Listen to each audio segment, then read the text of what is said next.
Hey everybody, Nick Koziol here with That Sounds Terrific Productions. I have another crossover episode where we feature all the co-hosts together. It's myself, Christine Green, and Jess DeCotis. We're interviewing a terrific person from the 585 that also has some terrifying tales about the 585. So without further ado, join us for an episode of That Sounds Terrific in the 585 and That Sounds Terrifying. Welcome to That Sounds Terrific in the 585. Join hosts Nick Koziol and Christine Green as they spotlight the incredible leaders, visionaries, and innovators shaping Rochester and the 585 community. From transformative stories to big ideas, we celebrate the people making our community a better place to live, work, and thrive.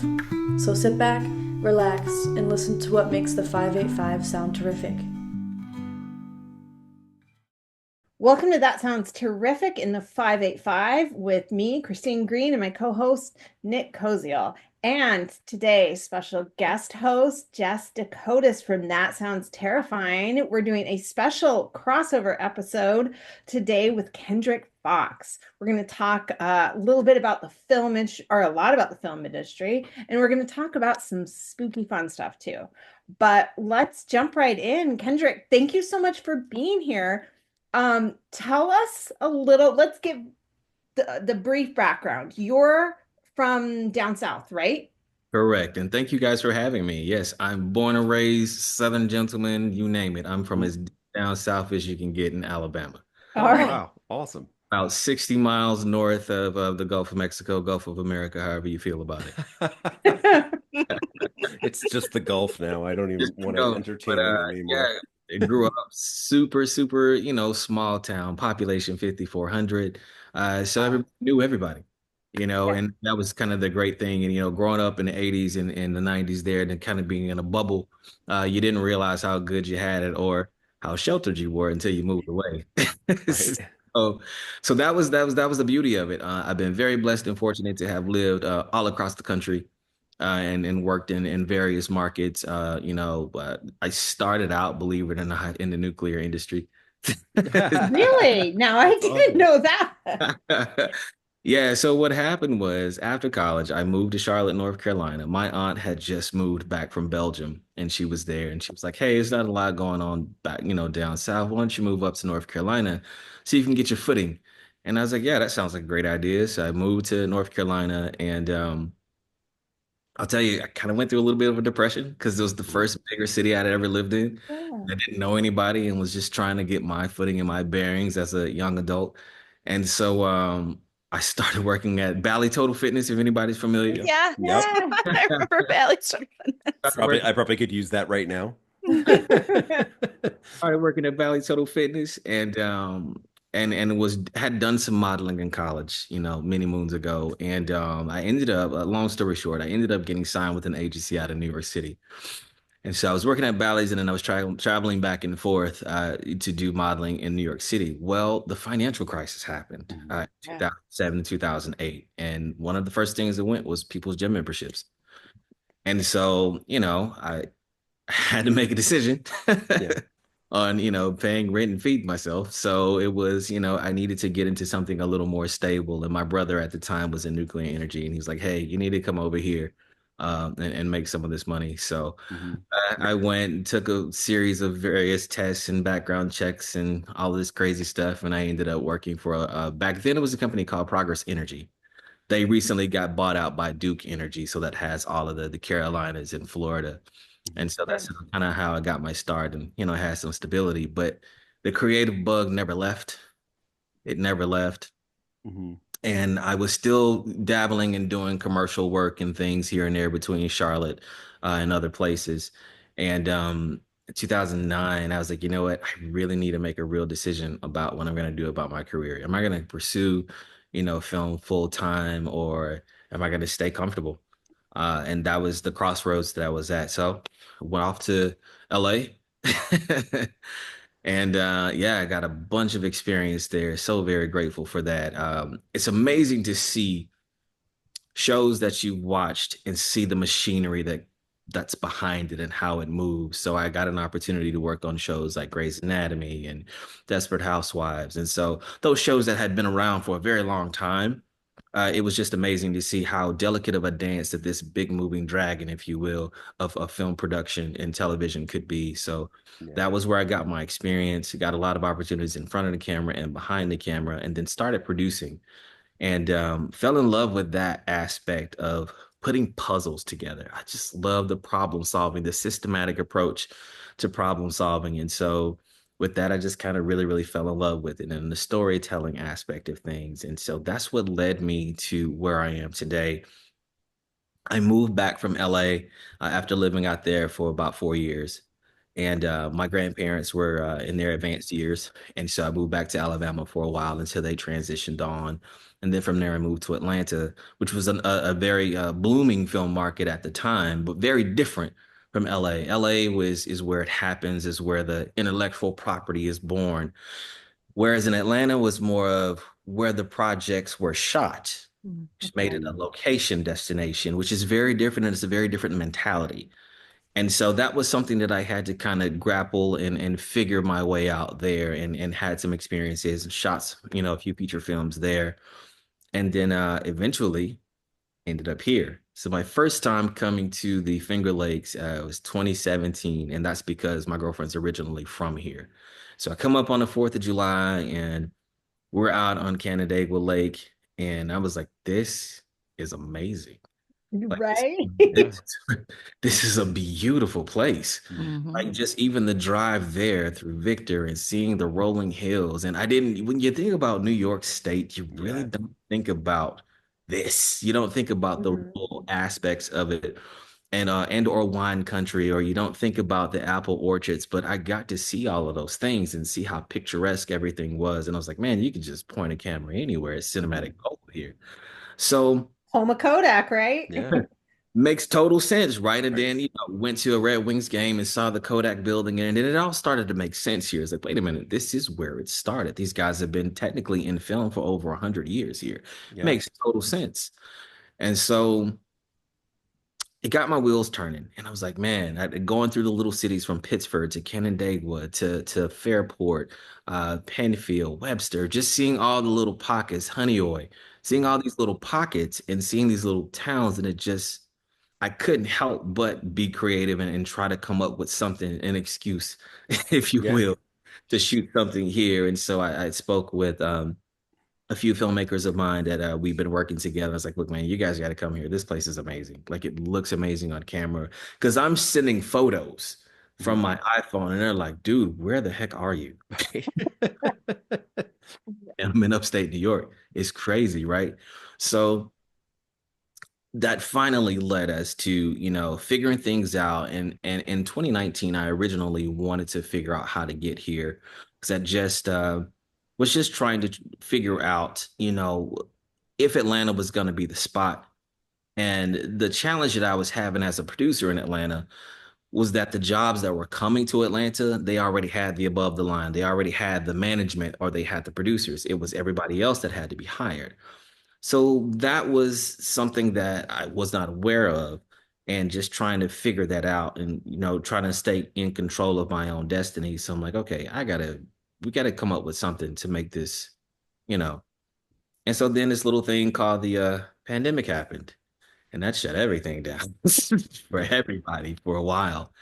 And walking around like everybody else at home on my patio, pacing back and forth, trying to figure out what is happening here? What are we gonna do? And the film industry, we were affected a little different than some people, whereas we didn't get the unemployment because most of us are Yeah. 1099s. Yeah. So so we're trying to figure it out. And I finally ended up coming up with a quick idea, and I sent it over to our writer, and I was like, hey, what do you think about this idea? This concept of a man, having to make a decision about if he has to save 1,000 people or if he has to save his wife. He has to choose between the two. He can't do both. Mhm. What does he do?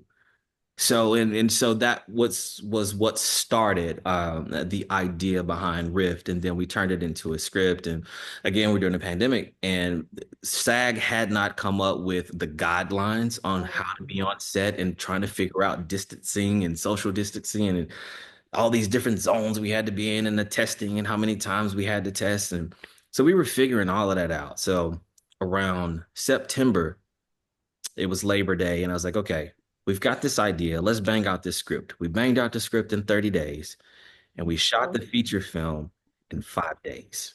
Oh, wow. I do not recommend that. Yeah. And all right here in Yeah. Russia. All in Atlanta, because I'm getting Oh, to wait. getting Oh, us- okay. right? Sorry. Shot in Atlanta, shot the whole thing there. And the crazy thing was in the middle of the pandemic, right? There was no vaccine. Nobody knew what it was. We were testing every 3 days. A hurricane hits us in the middle of the week, knocks out all the power all across the city. And it's like, wow, okay. It knocks out all the power except for on the street we were shooting. No. Crazy. Yeah, absolutely. So we got the film done, got it sold. Crazy little film, and now it's worldwide, which is a wild thing to believe, but it happened. So that was the exciting part of it. And so that got me other opportunities, which led me to where we are now. And so again, it's like we got traction, and then the writer strike happened. Yes. And then the actor strike happened right behind that. And it's like, you got to be kidding me, man. We were almost about to get our footing back, and then it's psych. Yeah. Just kidding. So for 8 months, 9 months, everybody was at home again, waiting, because when it's a strike, you can't negotiate. You can't do anything. There's nothing you can do but sit and wait and hope and pray and work on projects yourself and have things ready to go from when they hopefully reach an agreement that you can get back going again. And so during that time, this may be crossing over to something creepy. Yeah. But during that time, I was watching the Travel Channel a lot and had this guilty pleasure called Paranormal Caught on Camera. Yeah, I've seen it. Right. Like we probably all have. Yeah. So from that show, there was another show called These Woods Are Haunted. Oh, I'm watching that. I've been watching it. Yeah. That's like awesome. Go ahead. So I started watching These Woods Are Haunted. And these are reenactments, which is a lot in Paranormal Caught on Camera. So the reenactments of people telling their stories. And I had been traveling a lot and was tired and falling asleep on the couch, binge watching some episodes. And there's this one episode that comes on, and I fall asleep, and I wake up, and my girlfriend was like, "Hey, you need to go back and watch that episode." And I'm like, "Well, why?" And so we got this running joke, and I don't know if you can edit this out or not, but I've got this running joke because I'm from the South, right?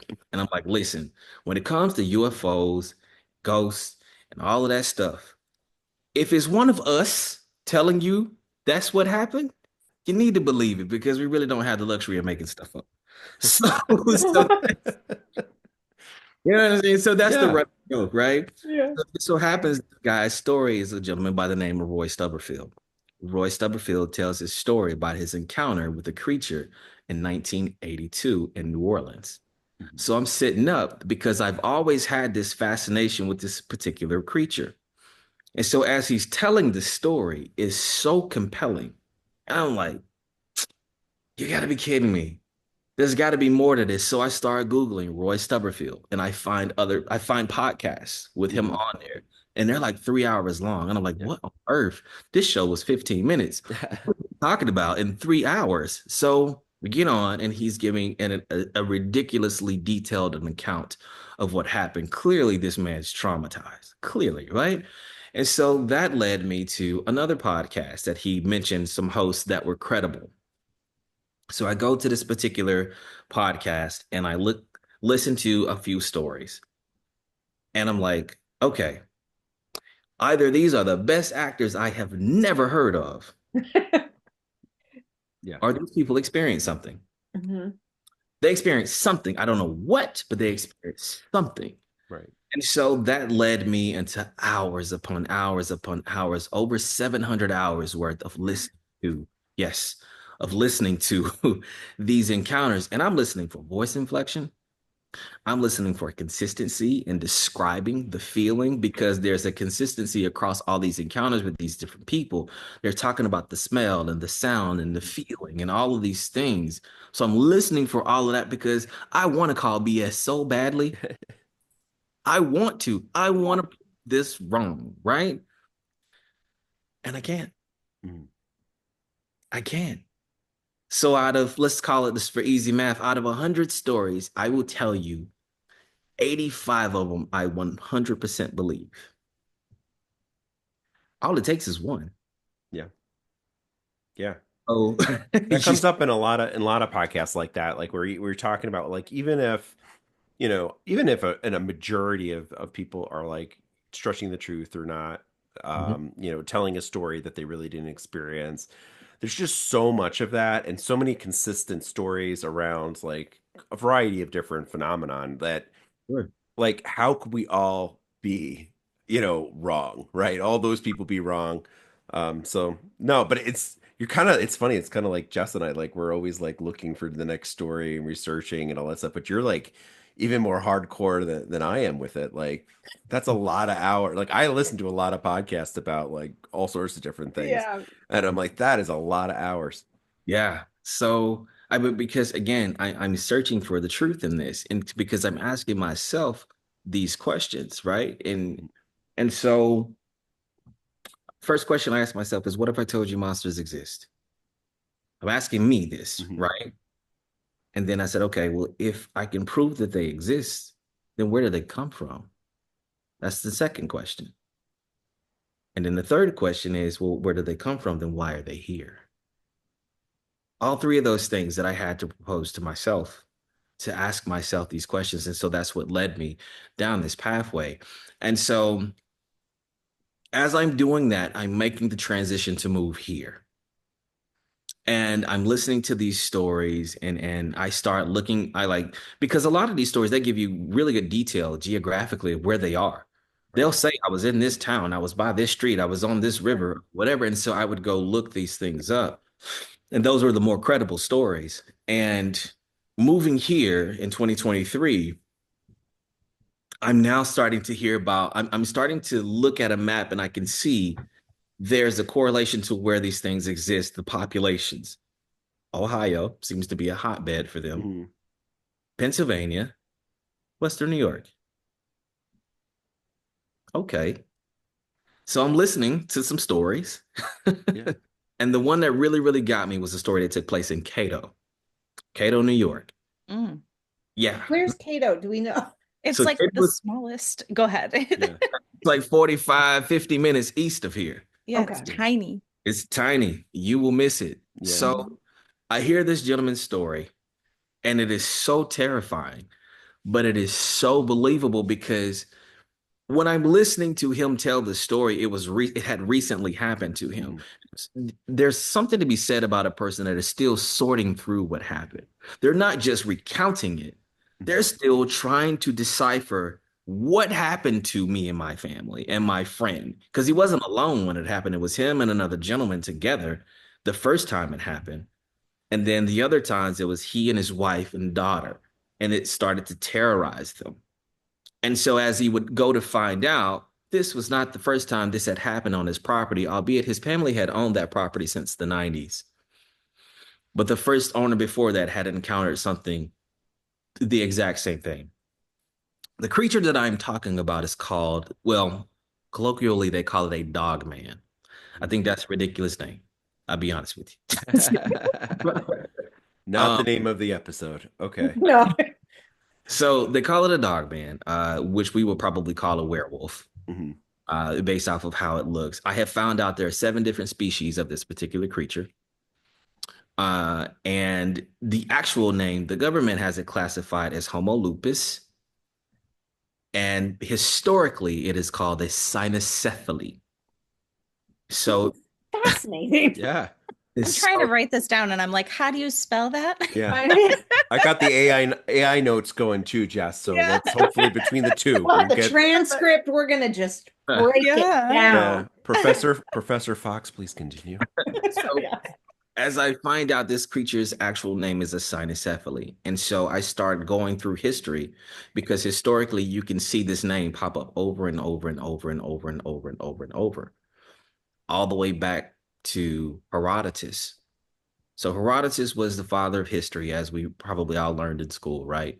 He writes extensively about the cynocephaly and their existence. Now, during that time, he had a rival by the name of Ctesias. Ctesias was a physician, and he was a physician for, I guess, King Darius during that time, during that empire. They didn't agree on a lot of things. As a matter of fact, Ctesias said that Herodotus was the maker of fables. That's what he'd say. But the one thing they agreed on was the existence of the cytocephaly. So, Wow. so these are credible figures during this time talking about the existence of this creature. As a matter of fact, Ctesias, the physician, wrote a 500-page manuscript about their existence, about their habits, where they lived. And so geographically, they would have been off this mountainside in East Asia, if you're talking about where India is, I guess. And there was a population of over 120,000 of them. Now, just to give you the physical makeup of this creature, they range anywhere from 7 feet to 10 feet tall. They weigh from 600 pounds to over 1,200 pounds. And I'm talking solid muscle. They can go from quadrupedal to bipedal with ease. The recordings that I've heard and have heard other experts talk about this creature, the speed is insane. The speed on these creatures is off the charts. They have a level of intelligence and pettiness that I found out. Like Now, none. can I interrupt for 1 second? Absolutely. Just want to rewind for a second. You said it's all started, we were watching the show and they said something about New Orleans. Was it the Rue Guru? Yes. Mhm. So I wish I just went to New Orleans and I bought this t-shirt with this crazy design of the Rue Guru. And I so wish I had worn it right now. I think that's a ride at Cedar Point, which is in Yeah. Ohio. So, like, let's just keep on going full circle. it is right at Cedar Point, Yeah. absolutely. So, yes, in that episode, he refers to at least the woman that he worked. The manager told him that's what it was, and so Okay. by French folklore, loup-garou or a rougarou it came over with the French Mhm. and had the ability to change, a human having the ability to change into a werewolf. So I will tell you, I have a hard time with that concept. I do. Mhm. A harder time with that one. However, there's more evidence that supports just the existence of the cynocephaly itself, and it stays in that form all time. It's born that way. It moves. It all of those things, right? Mhm. So Sure. going back to their habits and things, so them living off of the side of this mountain and being over a population of 100,000 of them, 120,000, they had a relationship with an Assyrian king at that time where he would give them over 300 bows and arrows and spears as gifts to say, please don't kill us.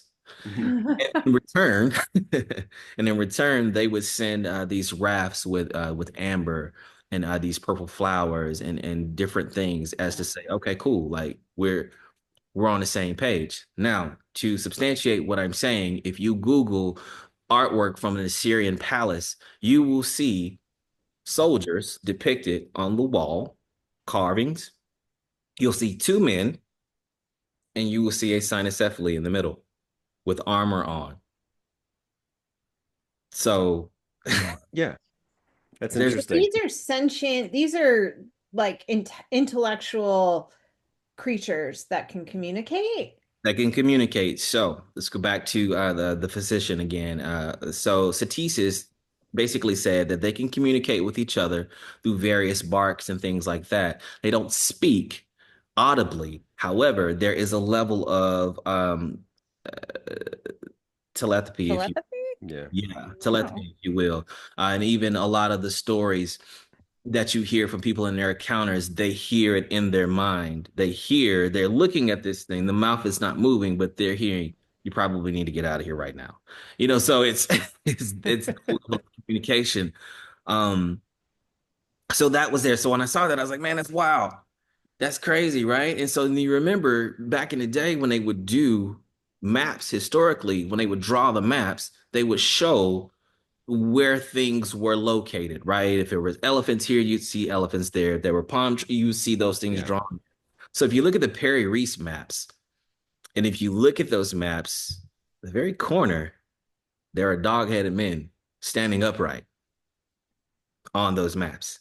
So that was more evidence. And then Alexander the Great, writing his letters to Aristotle, talks about his encounters with cynocephaly. So I'm like, this is pretty wild stuff. And then coming back forward to 16th century with Augusta, right? St. Augustine. If you Google an image of St. Augustine, if you look at him, he has the head of a dog and the body of a man. And so the question during that time wasn't whether these creatures exist. The question during that time with the church was, can they be converted? That was the question. Always with the church. Are they barbarians, or can they be saved, or what is it, right? So it's very interesting that was the conversation. It wasn't about their existence or what they were. It wasn't until 300 or so years ago that we got a little smarter than what we thought our ancestors. Well, just to kind of interject real quick about the church, like anybody that wasn't part of the church was often seen as a barbarian. So you didn't have to be a half dog man for that. Right. So, oh, Jess, were you going to say something? Oh, no, I was just raising my hand as the barbarian. Keep going. Yes. Sorry. So that when I could see that level of evidence, then that brought me back to present day on this again. And I started doing a deep dive and hearing other stories. And then I come across a story that happened here in Rochester. And that was very interesting. And it was from a nurse who had just gotten off ER shift at Strong Memorial and was on her way home. And she described how she would like to drive down. Now, remind you, I'm still getting my bearings here. Is it Oakdale Country Club? Oak Hill. Yeah. Oak Hill. So she's driving. She'd like to drive that route at night because she'd see the homes were really nice and they were lit up. And it was just a nice way for her on her way home before she'd get on, I guess, the 490. So she's driving slowly. And I guess right as she's between the golf course, because she describes the rock wall on both sides. Okay. And she says, at this moment, this massive wolf thing jumps out and onto the street, and it's carrying something. And it looks at her, and she's like, oh my God, have I been working too hard? I know this is not what I think it is. There can't be werewolves in Rochester. This is strange. This is really strange. Now, she does the thing that I would not advise most people do. She stops and gets out of her car. God, no. Not advise that. Don't advise it. It was pretty shocked, and she goes to describe this creature in grave detail and how it looks with the grayish fur and the eyes, and she said the interesting thing about the eyes is they were almost human in a sense, human intelligence looking at her. It was a very intelligent, thing, and it was almost very shocked that who's this woman getting out of her car? And like you can see me almost, and so it continues on across the golf course. And that was basically her encounter. Now, to freak you out a little more about this particular thing, she gets home and everything's fine. She gets up the next day to go to work, and there are rocks under her in the inside of the rim of her car. She takes the rocks out. She thought strange. It happens again the next day. There are 2 rocks in the rim of her car. It had followed her. Jeez. Because it could be that fast. But just to say, I know you saw me and I know where you live. So that's the level of intelligence that these creatures have. Now, I will say this. Human fatalities, at least from what I've seen, have been, I would equate them to shark attacks. At least that's what I've seen from a statistical standpoint, right? You go in the ocean, at some point, somebody's going to get bit, right? There are a couple of shark attacks. We always say that they're rare. However, they seem to happen every year. Yeah. At some point, it can't be rare anymore. But so I would say the amount of fatalities, at least that have been reported from these, have been very small. The encounters seem to be very terrifying. It seems that these creatures kind of get off on a fear hormone that we give off. And it seems like that's the main objective, is to scare the living daylights out of you and then move on about its way. So at least from again, just from a statistical standpoint of the research that I've done, that seems to be what the consensus is. So all of that drew me here because I wanted to make some films about these creatures, of which I'm currently working on. And Mhm. so with being here, it wasn't supposed to be long term, but now it is. So Well, thank that's you. awesome to be here, but now you're closer. Yeah. Um, I was looking kind of on the map while you were talking, like with like that golf course. It's in the middle of like all these communities. Yeah. There's like a Petco. I, Watch I, out. I I mean, drive it's a release cat. I drive by that at least Yeah. like 4 times a week. Yeah. Like, it's Yeah. not, you know. Because like you, Kendrick, I'm still like a transplant. I'm still learning where things are. So when people say stuff, I'm like, oh, no, there is. And then I look, I'm like, oh, that's not where that was. But like St. John Fisher's like on the other side. And like, Yeah. yeah, it's just interesting. An interesting location. It's not like when you were talking about that program, like what is it, Haunted Woods? These woods are haunted.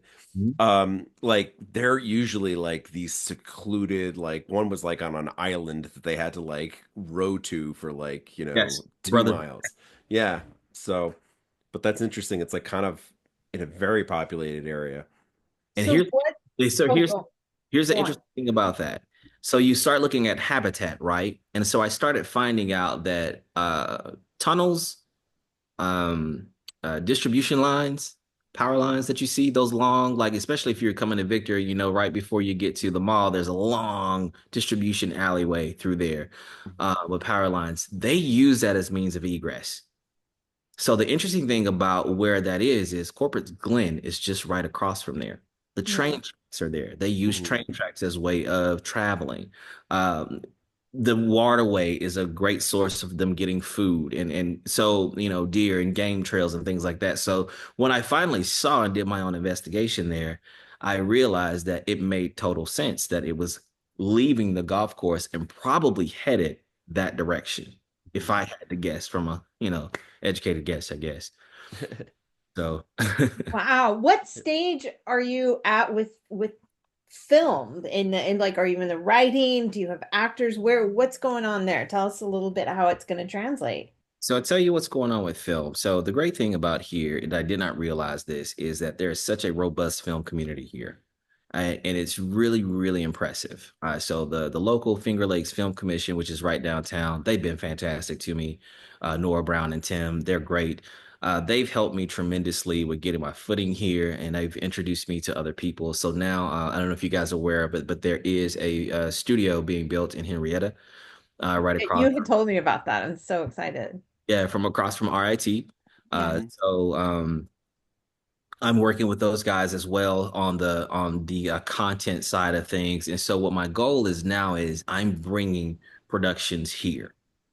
Very So cool. all of my contacts from LA and things like that, we're evaluating. So like we just had a big meeting yesterday with the film commission and a big studio out of LA that's looking at bringing projects here now. So because of the tax incentive is so impressive with the 40%, hopefully they vote and get the production plus 10% bump in addition to that, making it a 50% tax incentive, which is very attractive for investors and for larger film studios. It makes us very competitive with places like Canada and Iceland and Austria, who have very competitive rates. Because I don't know if you guys are aware of this right now, but Hollywood's struggling a little bit with Yep. keeping projects here in the United States, Okay. Mhm. specifically in Los Angeles, because it's quite challenging to shoot in LA and very expensive. Lucasfilms, from what I understand, just packed up to move to London. Uh, Mhm. so Oh, so wow. that's and then the Yeah. fire didn't help. That's another unfortunate thing that a lot of people I know that are going through that currently. So it's opened up opportunities for other places for film locations. But me having worked in Atlanta, I have a unique vantage point. And what I was expressing to the film community is I want to do here in New York State kind of what Georgia found out after the fact, and that is content creation and owning the actual intellectual property.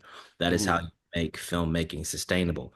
That's how California was able to do it for so many years because all the writers lived in LA. Yeah. And so when they're making the films there, and when they go to box office or when they go to streaming, that revenue comes back to that community. Well, I want to duplicate the exact same thing here.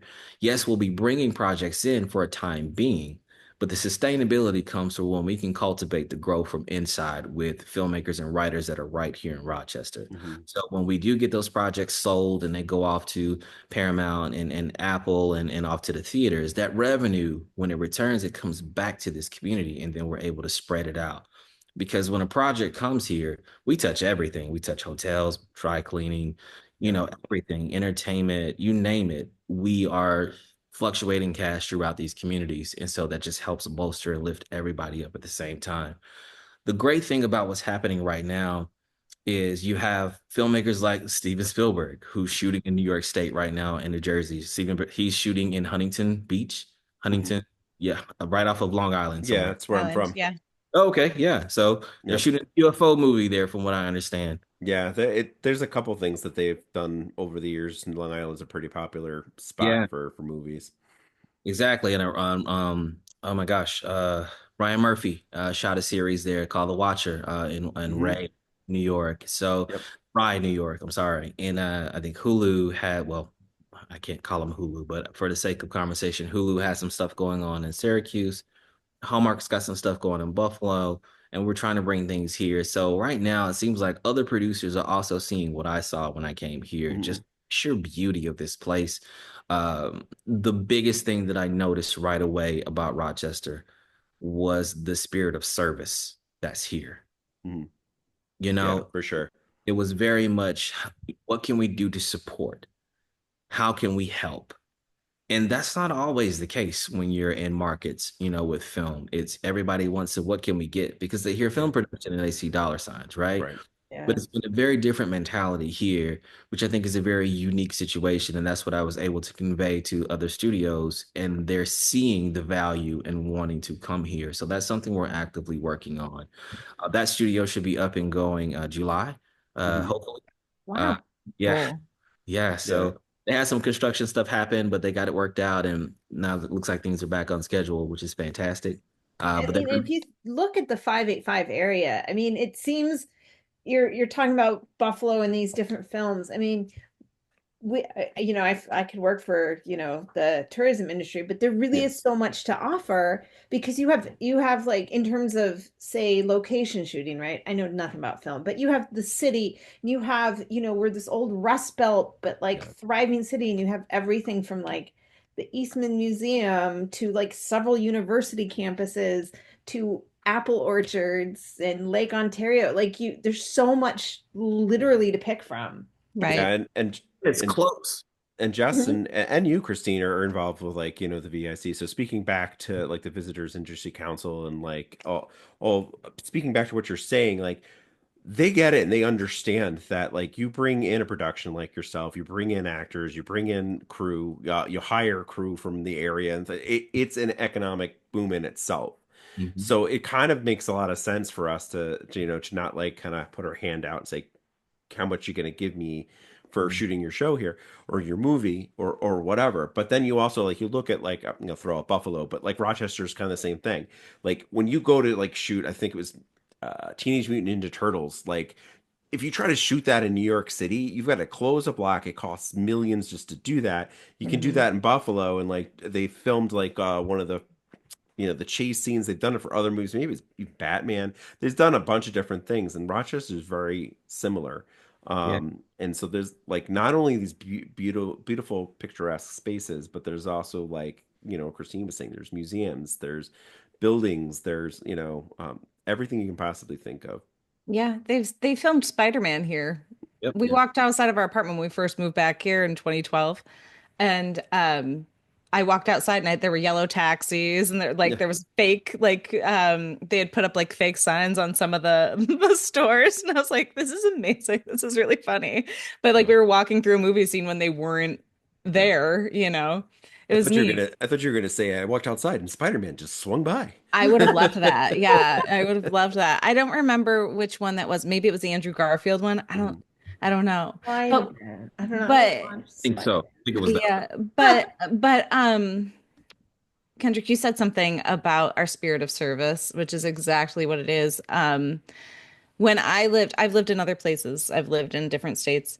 I've lived downstate. And I decided to call Rochester home. I'm from Syracuse originally, so it's a hop, skip, and a jump. It's an hour, right? But it's a totally different city. It's a totally different feel. Yeah. But I decided this place was home because of the spirit of service in everything. Like you go to Wegmans, customer service top notch anywhere around here. And chains don't really last so long here because we are just so focused on our local community and our local restaurants. And the local restaurants are focused on the community and making sure that you want to come back because when you're downstate, they don't have to treat you necessarily fantastic because there are a million of you behind you, right? Like Yeah. I don't care if you have a good experience. Hundreds of thousands of other people are going to walk through my door this year. Here, totally different story. We're not tiny, but we're not extremely large. Rochester is a tight-knit small community, you know. Mhm. Yeah. So we have that spirit of service to enhance our community, and I love that people that are coming here are seeing that and feeling it and knowing that and that it holds up. It holds true throughout generations. I hope we keep that up because it is special. It's extremely special here. It is. I 100%. Not only is it special, it feels rare. I mean, I don't want to sound like a cynic when I say that, but it just I feel like you grew up in the South, so you're used to Southern hospitality to a point, Yes. to a Yeah. point, right? Yeah. Mhm. Here is totally different. There's such a level of freedom in a sense that the, the authenticity Yeah. We'll it still tell Yeah. you how we feel. Yeah. That's true.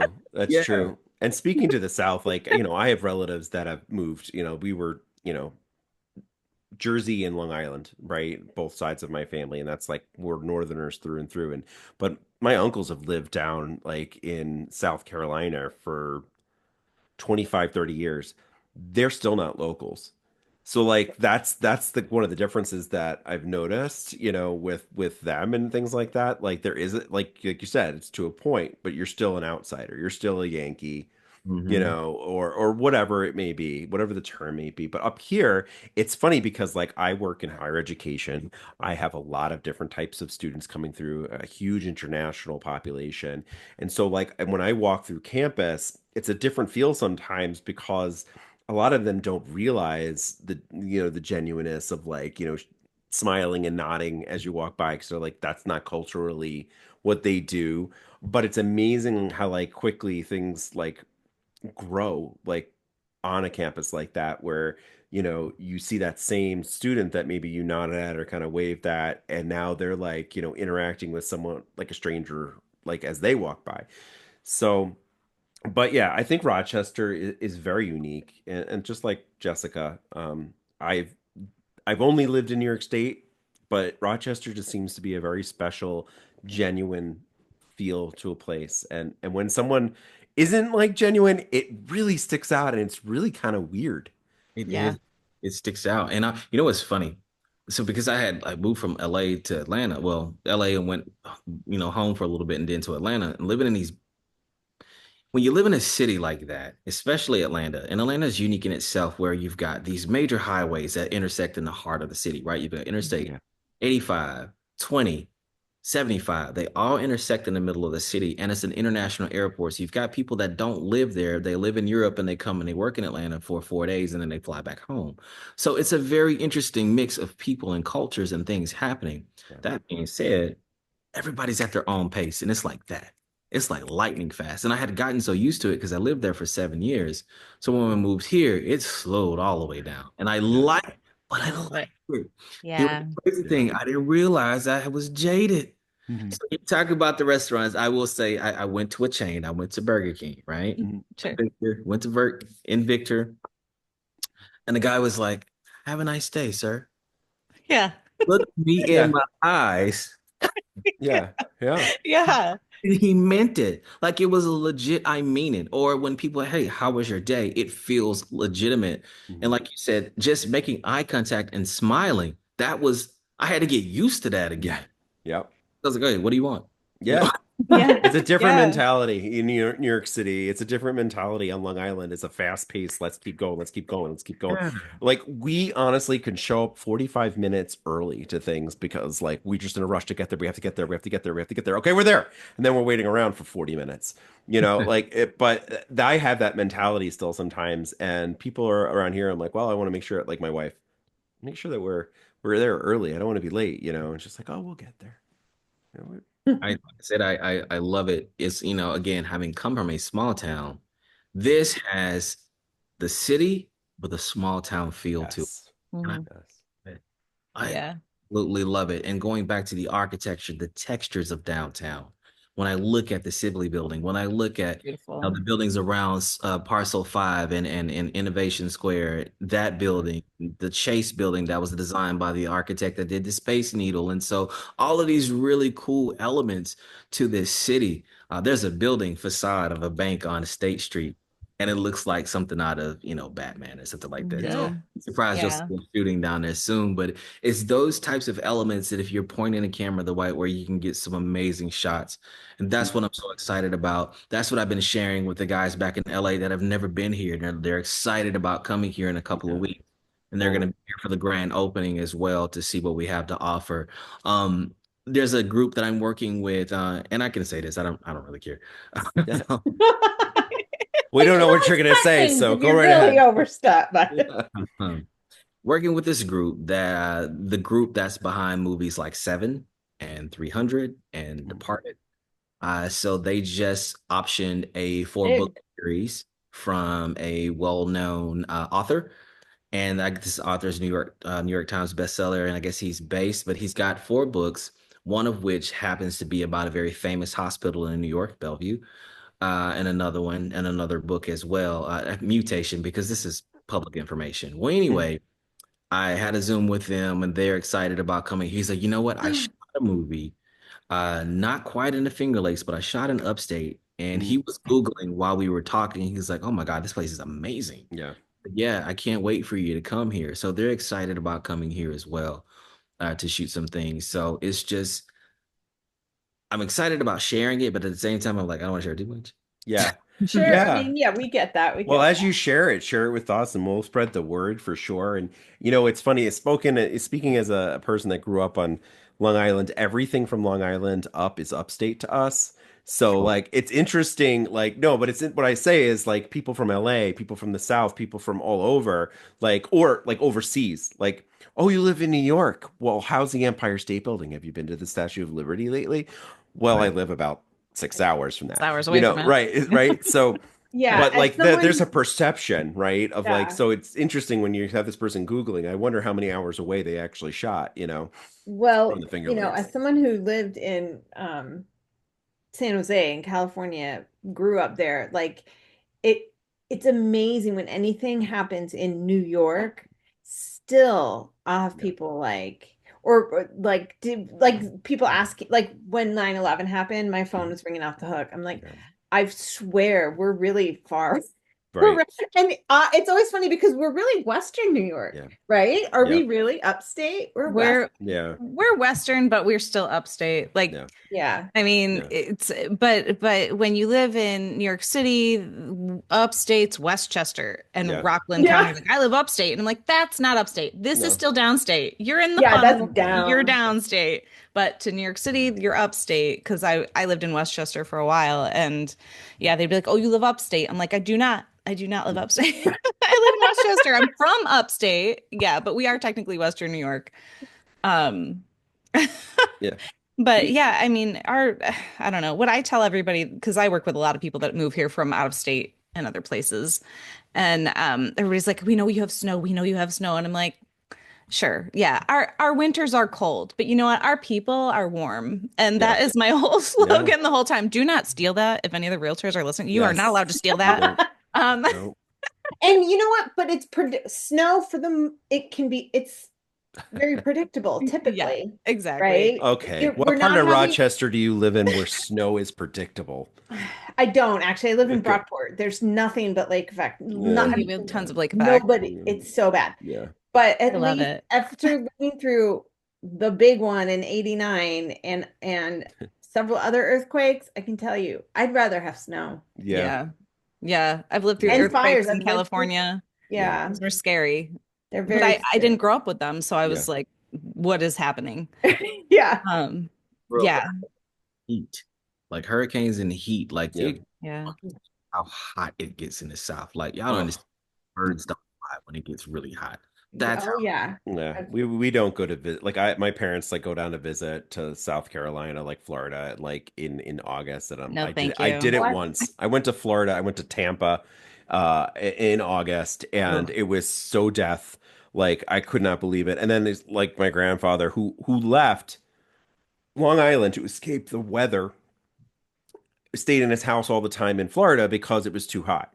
So like we went out for a walk, and my dad said, let's go to the Gulf." And like, let's go there and we'll cool off. You get in the Gulf and it's 90 degrees in the Gulf because it's like a bath. I'm like, oh no. So it is great to visit, but not in the I mean, summer. I I lived in wouldn't mind some. Arkansas, which is Yeah. not, which is, it's not as south as you can go, but it's pretty damn Yeah. south. And it was hot. Ugh. It was so hot. And then Virginia, I lived in Virginia too for a Yeah. while. And That's yeah, just people up here are always like, oh, it's so hot. I'm like, no, it's No. not. Yeah. Yeah. The humidity down there. No Yeah. thanks. Yeah. No, thank you. It gets humid here, but not like that. It messes up your hair. I mean, I mean, like I feel like when you open your eyes down there, you feel like you're hitting a wall of water. You have to just stay You in air are. conditioning I all the always time. describe it as walking into a sponge when you like walk out Yeah. of When you the, walk outside, there's just, ugh, there's no escaping it. so that's Um, why we're in the 585, right? yes, that's why I'm here because I prefer winter. Let's just bring it back a little bit. And yeah. Kendrick, like we're coming up at the top of the hour here. I want to be conscious of your time, and we could talk to you forever. It's been amazing. Jess wants to say Oh, something. I have something that I have to say She more has that something to sounds say. terrifying. So I have to.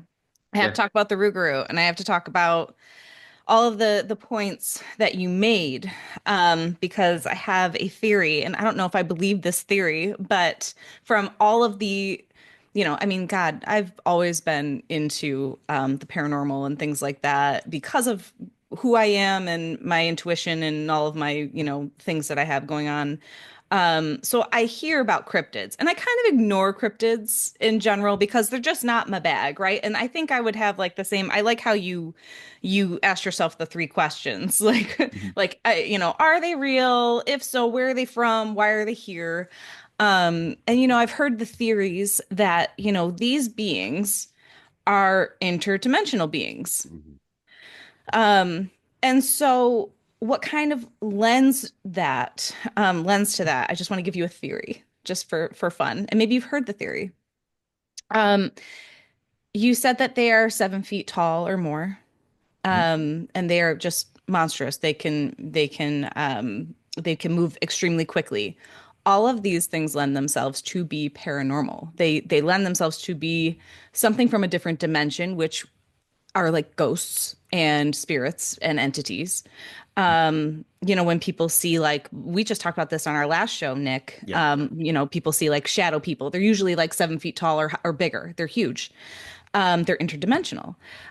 They feed on fear. Well, if you're not part of the light, you need energy to feed on. So if you're not part of the light and you're getting your energy from that, and you're not alive where you can eat, sleep, drink, and get your energy from that, you have to feed on like on emotion and other people's energy. It's an energy vampire in a way. They also speak with telepathy. On the other side, you will hear story after story after story. I never said a word. We just spoke through our minds. Yeah. And then you said that one from the woman in Rochester was surprised that woman could see them. Again, because they're going in and out of a dimension, right? Like, so they're coming in and out. And I suppose, like I said, none of these things. Oh, the other thing, sorry, was the power lines. Power lines are also energy. So they feed with that water too. Moving Yeah, those water tunnels. creates energy. So those things are energy feeding these interdimensional beings. So again, I don't know if I necessarily believe in cryptids so much, but if I had to, I mean, like all of these things would suggest that these are paranormal, right? And I Mhm. suppose, you know, ghosts and spirits and everything else that I do believe in, and different entities that were never human, um, are really when they are seen on this side of the veil. All of these things that you're talking about, they can be these things, and they do speak telepathically. Because when I'm speaking to a dead person, I'm not hearing them audibly usually. I'm hearing them telepathically. They're giving me information. Um, so I feel like, and I've heard this before with like Loch Ness. They think it's an interdimensional, it's like leaving and then coming back, Yeah. whatever.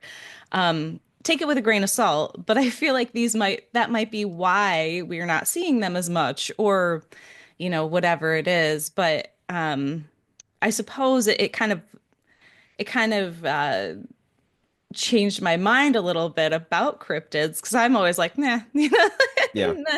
nah. But at the same time, I'm like, well, if they are entities, if they're interdimensional, just like a ghost or a spirit, then yeah, um, this follows all of the patterns of that. So I don't know, take it for what you will, but Yeah. I thought that was really neat that you identified Yeah. all of those, and I'm like, all of those are a The thing. things. Yeah.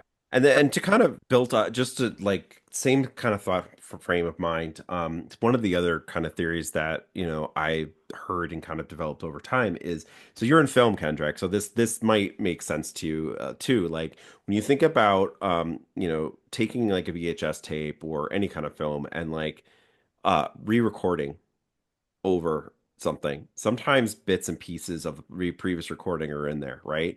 But what the theory that I've heard and I like a lot is kind of in line with what Jess is saying too, but it's multiple recordings happening at once. It's multiple versions of reality happening all at once. And every now and then we're dipping into another reality where maybe perhaps like when we were developing as humans out of like, if we believe the theory that we came from apes or whatever, we went in a different direction and became more dog-like or more ape-like, and so you're walking in time with these intelligent beings that are also, developed differently in the same timeline. So it's interesting to like look at it from that perspective or the completely spiritual paranormal perspective that Jessica was talking about, that there's all different dimensions and all different levels all happening simultaneously at once. Like the whole like what is that cartoon Infinite Realities, Rick and Morty. Oh, Rick and Morty. Rick and Morty, infinite Oh, realities. Like we can go and just steal another Kendrick and another Nick if something happens to us in oh, this society and just bring us another into Nick. this. Yeah, we don't need more Nicks. We need more. Oh, we love Yeah. Nick Kendrick. You were gonna say something. I Yeah. can't Yeah. Yes. tell by Sorry, yeah. Kendrick. No, So I'm going to speak to both of what they just Sure. said. Yes. So to give you even more of what I found out, yes, I think it's a combination of the two. These creatures do bleed. They can be killed. And then there are accounts of that and how that happened. There's a very graphic story about it. It's not on YouTube because of the nature of the story, but it is from a very famous podcast where this guy was a part of a tactical team that was responsible for protecting forensics people as they went in to do cleanups Oh, yeah. that had been, and so these dogmen cynocephaly would follow these groups because then they would go in and eat the soft tissue. I won't get too graphic because Yeah. anyway. So that being said, they had orders to not shoot them only if they knew death was imminent. If you shot them in the torso, they compared them to a bear. They wouldn't bleed Yeah. out when they get to you. But if you got them through the soft part of here, Yeah. it's like a then zombie. You got to get him in the brain. you Not that zombies are real, In the eye. but yeah, the Well, we eyes. don't know. As Another far as you know, reality. Yeah, there's But when Christine. I yell at a movie, I know exactly how to do all the things. Like, for Yeah. example, like eating potato chips. I'm like, shoot him in the head. My moral compass goes Right. totally wonky. I just have so many That's opinions. awesome. So many opinions. But to your point about the energy aspect of it, there is a video that you can Google on YouTube and just say blue dogman encounter, right? And it's a gentleman in Florida who's on FaceTime Live and Mhm. has seen something and he's afraid. So he gets on live and everybody's on. And he's like, I was sitting here in my backyard, you guys, and I was looking at out over there. And as he does it, it passes by. And it looks like it is coming in and out of a reality because you can see the arm, the head, but then part of it was translucent, right? So Sure. I do agree, and I do believe that there is a level of them being interdimensional beings, but then there is the solid part of them where there are stories that they have been, eliminated as well. Interesting. Yeah. So This is super so cool. fascinating. that's an interesting thing that I have a theory about it as well that goes more into a spiritual aspect of it. And that goes back into that led me to the Dead Sea Scrolls, the Book of Giants, the Book of Enoch, and a couple of other apocryphal texts that I was able to compare with more historical texts and then substantiate those. So if you've heard words like the Anunnaki, that's just a translation of a different word, what you're talking about, watcher or fallen or all of those things. It's the same thing. Yeah. So That's super when you look at that interesting. aspect and where those creatures come from before the antediluvian period, it gets very interesting because there's a translation of a word called the Rephaim, and Rephaim means the undead. See, there you go, Christine. The zombie. You spoke too soon. There it is. Yeah. So with that, if the only way that you could kill a Rephaim is you had to behead it, which ideas like Highlander come into play. That's where that came from. Even the story of David and Goliath, that was the reason why David had to finalize that, because David's father, Goliath's father was a Rephaim. Goliath himself was the diluted version of a Rephaim, and the species was called an Anakim. So David understanding where Goliath came from, he knew that the rock was just to get him down, but that didn't kill him. He needed to make sure that he couldn't come back. So he had to behead him because Rephaim could come back. They can grow their limbs back. They could grow their legs back. They could come back to life as long as they had not been beheaded. And they were basically using those giant bodies as avatars. And so that's would release and go off into a different dimension, etc. But that goes down a different rabbit hole, guys. Yeah. No, this is amazing. You guys will have to get back. Well, Yeah, you'll have to we're bring gonna. me with this because I could talk about this all day too. I'm afraid we're not. We're not going to do another crossover. I'm just kidding. No, this is interesting. So, all right. So I want to wrap some stuff up, but I don't want to give Kendrick an opportunity to say if people want to get in contact with you, what's the best way to do that? We'll definitely have it in our show notes. But why don't you tell us the best way to get a hold of you? The best way to get a hold of me right now is you can just look me up on Instagram or Facebook. I'll accept a friend request or reach out to me. So you can find me on Facebook. It's Kendrick Foxx. Instagram, Kendrick Foxx _1. I'm easy to find. Cool. Right now. So yeah, but hopefully you guys will be hearing more about us in the coming future of the project. Yeah. Yes. Please keep us in mind.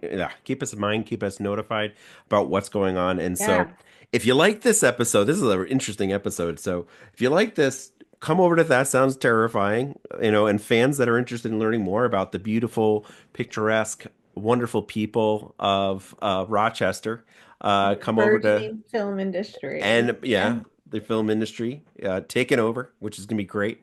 And come to us That Sounds Terrific in the 585. And so I don't know, Jessica, why don't we try to end this your way? I think this is an interesting way to end. Kendrick, do you have a favorite drink?